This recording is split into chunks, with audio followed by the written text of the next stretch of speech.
আসসালামু আলাইকুম এভরিওয়ান, কেমন আছেন? আমার লাস্ট ভিডিওতে আমি একটা প্লেটের ছবি শেয়ার করেছিলাম। আজকে এই ভিডিওতে আমি দেখাবো কিভাবে করে আমি প্লেটারটা রেডি করেছি। অ্যাট ফার্স্ট আমি কিছু চিকেনকে ফ্রাই করে নিয়েছিলাম, দেন কাবাব অ্যান্ড ডিম, কারণ আমি প্লেটারতে ডিমও দিয়েছি। সো বিরিয়ানি রান্না করার জন্য আমি প্রথমে কিছু মাংস কষিয়ে রেখেছি যাতে আমার ভাতটা ইজিলি হয়ে যায়। অ্যান্ড আমি খুব সহজে বিরিয়ানিটা করে ফেললাম।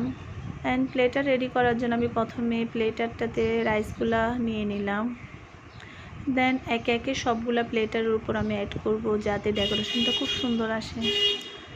অ্যাট ফার্স্ট আমি চিকেনগুলা অ্যাড করে দিলাম। অ্যাকচুয়ালি এই প্লেটারটা আমি রেডি করেছিলাম আমার বোনের বাসা পাঠানোর জন্য।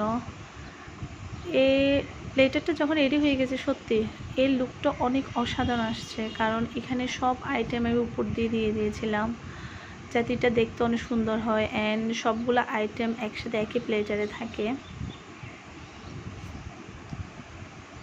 চিকেনগুলো একে একে দিয়ে দেওয়ার পরে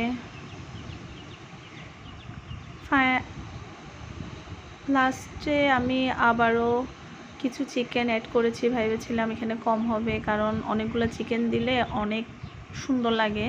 অ্যান্ড আমি কাবাব আর ডিমটা দিয়ে দিলাম।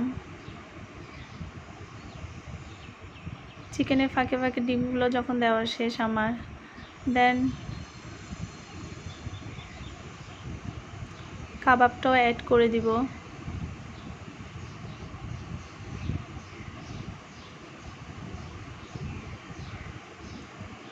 সো আমি কাবাবটা অ্যাড করে দিলাম। ফ্রাই করে রাখলে পরে এটা আর অ্যাড করতে কষ্ট হয় না, কারণ মাঝখানে ফাঁকে ফাঁকে এক একটা জিনিস আইটেম বসাই দিলে এটা দেখতে অনেক গর্জিয়াস হয়। ফাইনাল লুকটা দেখো এমনই চলে আসছে। লাস্টে আমি কিছু সালাদ শসা অ্যান্ড গাজরকে স্লাইস করে কেটে আমি প্লেটারে ফাঁকে ফাঁকে দিয়ে দিলাম। অ্যান্ড ফাইনাল লুকে আমি কিছু লেটুস পাতাও অ্যাড করে দিয়েছি যেটি অনেক গর্জিয়াস লাগে। আমি প্লেটারের সাথে সাথে ওর কিছু জর্দা রেডি করেছি। ফাইনাল লুক দেখতে পারো।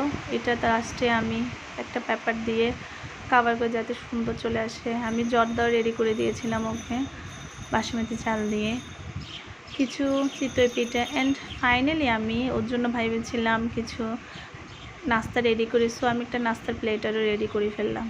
সো কেমন হলো আমার এই ডেকোরেশনগুলো কমেন্টসে জানিয়ে। আল্লাহ হাফেজ।